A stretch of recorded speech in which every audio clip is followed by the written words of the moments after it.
El acuerdo de financiación entre el gobierno argentino y el Fondo Monetario Internacional es inminente. Pero ¿cuál es el auténtico objetivo de esta nueva línea de crédito que el FMI pretende entregarle al gobierno de Javier Milei? Pues el propio Javier Milei nos lo explica. Veámoslo. El acuerdo con el Fondo Monetario Internacional para proporcionarle al gobierno argentino una nueva línea de financiación está cada vez más cerca. Los detalles están prácticamente cerrados, aunque aún no se han hecho plenamente públicos. Se especula con la posibilidad de que el Fondo Monetario Internacional le preste al gobierno argentino entre 15.000 y 20.000 millones de dólares para recomponer sus finanzas públicas. Y como ya explicamos en un vídeo anterior, muchas personas interpretan erróneamente esta nueva línea de financiación del fondo al gobierno argentino como un incremento del endeudamiento del gobierno argentino, lo cual es incorrecto porque el gobierno de Javier Milei se ha comprometido a utilizar los nuevos fondos en dólares que reciba prestados por parte del FMI para cancelar otros títulos de deuda pública que ya están emitidos y más en particular que se hallan en las manos del Banco Central. Por tanto, sí, el Tesoro argentino aumentará su deuda con el FMI, pero al mismo tiempo también reducirá su deuda con el Banco Central de la República Argentina. Si aumento mi endeudamiento con el FMI en $1 y reduzco mi endeudamiento con el Banco Central en $1, la deuda neta del Tesoro sigue siendo la misma. Pero siendo esto así, ¿qué sentido tiene esta operación? ¿De qué le sirve al gobierno argentino conseguir una línea de crédito del FMI si es para amortizar otras obligaciones de deuda pública que ya tiene emitidas? Pues la lógica detrás de esta operación la explica de un modo muy correcto y riguroso el propio Javier Milei en un artículo que acaba de ser publicado en La Nación. Javier Milei comienza su artículo repitiendo algo que ya ha dicho en muchas otras ocasiones, que la inflación es siempre y en todo lugar un fenómeno monetario generado por el exceso de oferta monetaria, ya sea porque la oferta monetaria ha crecido por encima de la demanda o porque la demanda monetaria ha caído por debajo de la oferta. La inflación es siempre y en todo lugar un fenómeno monetario generado por el exceso de oferta de dinero, ya sea porque subió la oferta, cayó la demanda o ambas cosas, lo cual reduce el poder adquisitivo del dinero, esto es, todos los precios en unidades monetarias suben. Ahora bien, cuando se dice que la inflación es un fenómeno monetario derivado del desequilibrio entre la oferta de dinero y la demanda de dinero, no nos estamos refiriendo ni únicamente ni exclusivamente al caso en el que el flujo de nueva oferta de dinero desborde el crecimiento de la demanda de dinero. Imaginad, por buscar un paralelismo gráfico, que tenemos un vaso de agua lleno hasta casi rebosar y diariamente una parte del agua contenida en el vaso se va evaporando. Esa evaporación del agua contenida en el vaso sería la demanda de nuevo dinero. Claro, si la demanda de nuevo dinero aumenta, hay un cierto margen para incrementar la oferta de dinero sin que se genere inflación. Hay un margen para volcar algo de agua en el vaso, porque se ha evaporado una parte de la misma, sin que ese vaso rebose. Obviamente que el vaso rebose agua sería la inflación. Pues bien, si encajamos el flujo de nueva oferta de dinero con el flujo de nueva demanda de dinero, si cuadramos la cantidad de agua que se va evaporando con la cantidad de agua que reponemos en el vaso, no hay inflación. Ahora bien, si añadimos más agua al vaso de la que se evapora, si creamos más oferta de nuevo dinero de lo que ha aumentado la demanda, pues entonces habrá inflación derivada del desequilibrio entre el flujo de producción de nuevo dinero y el flujo de demanda de nuevo dinero. Pero es que la inflación, sobre todo si hablamos de dinámicas inflacionistas galopantes y persistentes, no deriva solo ni principalmente de un desequilibrio entre los flujos de creación de nuevo dinero y los flujos de demanda de ese nuevo dinero. la inflación también puede derivar de un desequilibrio entre el stock de dinero y la demanda de ese stock de dinero. Volviendo a nuestro ejemplo del vaso, imaginad que tenemos ese vaso lleno de agua hasta el borde, a punto de rebosar, pero sin hacerlo. Ahí tenemos un equilibrio entre el stock de dinero, que sería el agua, y la demanda de ese stock de dinero, que sería el vaso. Pues bien, imaginad que de repente el tamaño del vaso se reduce a la mitad. Es decir, que la demanda del stock de dinero se hunde. Pues claro, si el vaso contenía una determinada cantidad de agua y de repente la capacidad de ese vaso se reduce a la mitad, entonces es obvio que el vaso perderá mucha agua. Y toda esa agua que se va derramando es la inflación. Pero es que además puede ser peor. Imaginad que cuanta más agua pierda el vaso, más pequeño se va volviendo el vaso. Forzando mucho la analogía, si lo queréis, porque las pérdidas de agua erosionan el vaso y lo vuelven aún más pequeño. Pues bien, ahí podríamos entrar en una dinámica autoalimentada de inflación. Cae la demanda de dinero, se instalan expectativas de inflación y esa demanda de dinero cada vez se reduce más, de tal manera que el vaso cada vez va perdiendo más agua. Por eso, para curar la inflación, no solo hay que corregir el desequilibrio en los flujos, sino también el desequilibrio en los stocks. Y esto es algo que también señala Javier Milei. Terminar con el problema de la inflación de una vez y para siempre requiere considerar de modo explícito las operaciones que los distintos agentes realizan con el Banco Central y cómo esto impacta en sus distintas hojas de balance. Puesto en otros términos, no solo hay que mirar qué está pasando con los flujos, sino también con los stocks. El stock de base monetaria dentro de Argentina son los pesos, y los pesos son un pasivo no remunerado del Banco Central. Ese stock de pesos dentro de la economía argentina tiene una determinada demanda privada, es decir, familias y empresas demandan pesos, demandan este pasivo no remunerado del Banco Central para hacer ciertas operaciones comerciales. Pero si la demanda total del sector privado por el stock de pesos del Banco Central es inferior al propio stock de pesos, entonces la diferencia se materializará en inflación, salvo que el Banco Central reabsorba el exceso de oferta de pesos sobre su demanda. ¿Y cómo puede el Banco Central reabsorber el exceso de oferta de pesos sobre la demanda? Pues para eso, sí o sí, tiene que emplear sus activos. El Banco Central puede recomprar sus pasivos entregando sus activos a cambio de ellos. Si yo tengo pesos y el Banco Central me los quiere comprar, el Banco Central me los podrá comprar si, por ejemplo, me da dólares a cambio de esos pesos.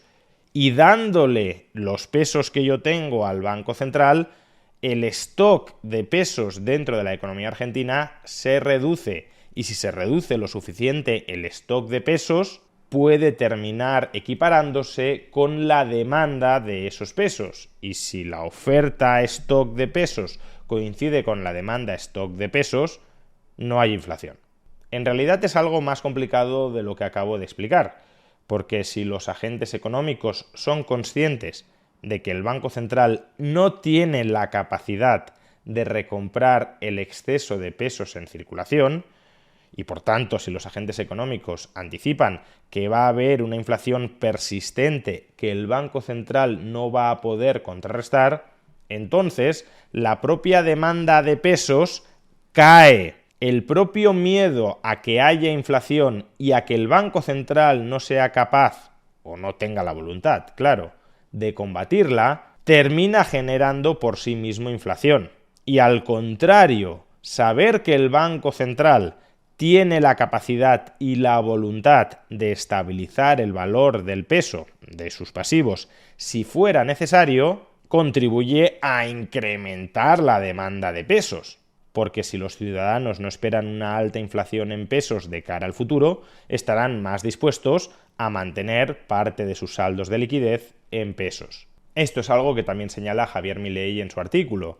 Si el Banco Central tuviera un patrimonio neto a mercado no negativo, un patrimonio neto positivo, que el valor de los activos supere el de los pasivos, podría rescatar sus pasivos monetarios sin que haya sobresaltos en el nivel de precios. Por otra parte, si el patrimonio del Banco Central fuera negativo, dado que en el activo suelen existir bienes con un valor real independiente de lo que pase con el poder adquisitivo del dinero, ello implica que para restablecer el equilibrio patrimonial, el nivel de precios debe subir para licuar los pasivos monetarios y de ese modo alinearse con el valor de los activos. De ello surge que cuanto mayor sea el deterioro patrimonial del Banco Central, mayor será el nivel de precios que permite sanear su balance. Muy bien, pues el problema del Banco Central de la República Argentina es que durante muchos años, incluso durante varias décadas, el Banco Central emitía pesos pasivos contra la adquisición de títulos de deuda pública. En principio, esos títulos de deuda pública se pueden vender en el mercado, de tal manera que si hubiese un exceso de pesos en circulación que generara tensiones inflacionistas, el Banco Central podría sacar a mercado esos títulos de deuda pública, reabsorber el exceso de pesos y estabilizar el valor del dinero. Pero en la práctica esto no funciona así. No funciona así por dos motivos. El primero es que el gobierno argentino ha sido estructuralmente insolvente, de tal manera que el valor de mercado de los títulos de deuda pública en manos del Banco Central es muy inferior al valor nominal de esos títulos de deuda pública. Por tanto, el Banco Central pudo comprar un título de deuda pública por 100 emitiendo 100 pesos, pero si luego en el mercado ese título de deuda pública vale 30, vendiéndolo solo reabsorberás 30 de los 100 pesos que has creado. Los otros 70 no los podrás reabsorber. Y en segundo lugar, porque algunos de esos títulos de deuda pública que ha comprado, que se forzó a que comprara el Banco Central a cambio de la emisión de nuevos pesos, son directamente títulos de deuda pública intransferibles. Es decir, que el Banco Central no los puede vender para tratar de reabsorber el exceso de pesos en circulación. Son títulos que se han de mantener en el balance del Banco Central hasta vencimiento, pero que en la práctica nunca tienen un vencimiento muy claro, porque a vencimiento se los refinancia, de tal manera que los pesos que se crearon contra ellos son pesos absolutamente estancados en la oferta dentro de la economía argentina. Y si la demanda de pesos es inferior a la oferta, pues entonces inflación estructural. Pues bien, la financiación en dólares que el Fondo Monetario Internacional le concederá al gobierno argentino irá dirigida a amortizar esos títulos de deuda pública intransferibles que tiene el Banco Central en su activo.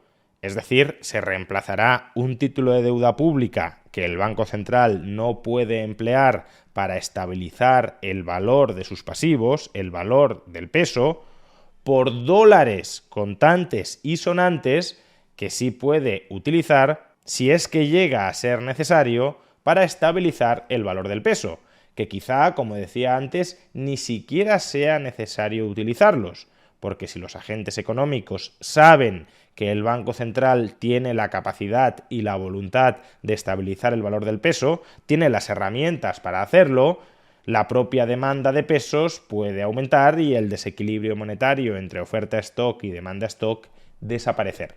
Y esto, de nuevo, es lo que señala Javier Milei en su artículo. Sin embargo, aún falta un paso adicional y ahí es donde aparece el nuevo acuerdo con el FMI. Así, el dinero que ingrese del FMI, el Tesoro lo utilizará para cancelar parte de su deuda con el Banco Central, de modo tal que la deuda bruta no sube y en caso de que la misma se utilice para rescatar títulos cuyo valor de mercado está debajo de la par, la misma caerá. Por lo tanto, el acuerdo con el FMI busca restaurar el patrimonio del Banco Central de la República Argentina, para que de este modo la inflación sea solo un mal recuerdo del pasado. Por supuesto, a cambio de esta línea de crédito del FMI, el Tesoro le tendrá que pagar a partir de ahora al fondo unos intereses explícitos que hasta el momento no estaba abonando, porque al Banco Central no le pagaba nada. De modo que los gastos presupuestarios aumentarán. Pero no perdamos de vista que al no pagarle intereses al Banco Central por los títulos de deuda pública que tenía atascados en su activo, Eso lo que hacía era generar inflación. Es decir, si bien los contribuyentes argentinos se ahorraban el coste fiscal de pagar intereses explícitos al Banco Central, soportaban el coste parafiscal de la inflación que ese impago de intereses generaba sobre el valor de los pasivos del Banco Central. Y esto, por cierto, es algo que también apunta Javier Milei. Se podría señalar que estamos cambiando impuestos explícitos por un impuesto implícito no legislado, es decir, que estamos reemplazando la inflación, impuesto implícito no legislado, por impuestos explícitos para pagar los intereses de la deuda del fondo. Lo cual es falso porque la deuda bruta no sube, y si así fuese, por los intereses que devengue esa deuda con el FMI, ante la necesidad de un mayor resultado fiscal, el mismo lo alcanzaremos recortando el gasto. Es decir, Javier Milei en este artículo está asumiendo el compromiso de hacer frente al pago adicional de intereses al FMI como consecuencia de esta nueva línea de crédito, incrementando el superávit presupuestario desde el lado del recorte de los gastos. Si el gobierno de Javier Milei finalmente consigue todo esto, asegurarse la línea de financiación en dólares con el Fondo Monetario Internacional, amortizar la deuda pública en manos del Banco Central y hacer frente al gasto adicional en intereses de la deuda con el fondo a través de un mayor superávit presupuestario, recortando otros gastos públicos, entonces la solvencia del Banco Central y también del Tesoro argentino habrán mejorado, y mejorando la solvencia y la liquidez del Banco Central y del Tesoro, el valor del peso saldrá reforzado, es decir, se dará un golpe decisivo contra la inflación. Si por el contrario lo que hiciera el gobierno de Javier Milei fuese lo mismo que han venido haciendo todos los otros gobiernos argentinos que se han asegurado financiación internacional, a saber, dilapidar esa financiación internacional, esos dólares que les han prestado, en aumentar los gastos presupuestarios por encima de los ingresos y por tanto endeudar al Tesoro argentino para que gaste muchísimo más de lo que venía gastando antes, pues entonces lo que sucedería es todo lo opuesto. La solvencia y la liquidez del Estado argentino se vendría abajo y la inflación, en lugar de frenarse, se aceleraría. Pero si algo ha caracterizado al gobierno de Javier Milei durante su primer año de mandato, ha sido su irrenunciable compromiso al equilibrio presupuestario. Y si eso no cambia y los fondos del FMI se utilizan para lo que se ha dicho que se van a utilizar, entonces el fin de la inflación estará mucho más cerca.